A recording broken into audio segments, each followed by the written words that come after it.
विषम भारी आक्रमण कला तो कि खां श्री जगन्नाथन को साथी रे धरी सेवायत बोलती गाँ गाँ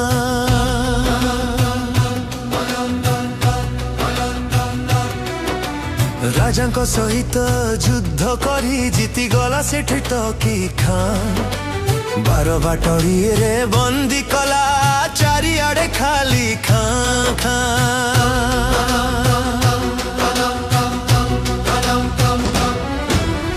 आजिठू छाड़िबे हिंदू धर्म मुसलमान हेबे आपण मो कथा रे राजी हेले आउ करिबिनी आक्रमण पुरुको सुरक्षा मनरे भाभी रामचंद्र देव राजी हेले मन भीतर कहकु चापी भाउणी को तार विभ्रा हेले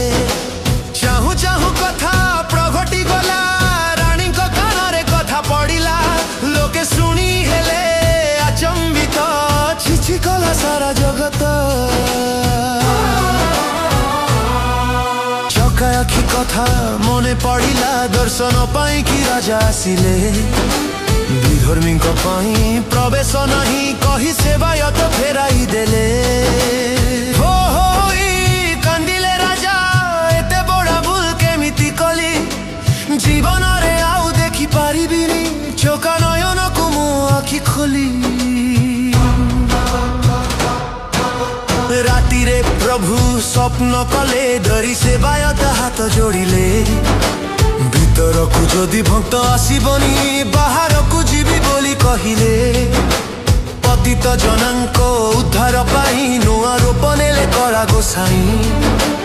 राजा आसी जेबे तांकु देखिले कांदी कांदी तले लोटी पड़िले केते दिन हेला देखि नथिली तो कड़ा श्रीमुख आज देखिली जुग जुग धरी मंदिर थाउ तो गुण महिमा जगत गाऊ राजा राम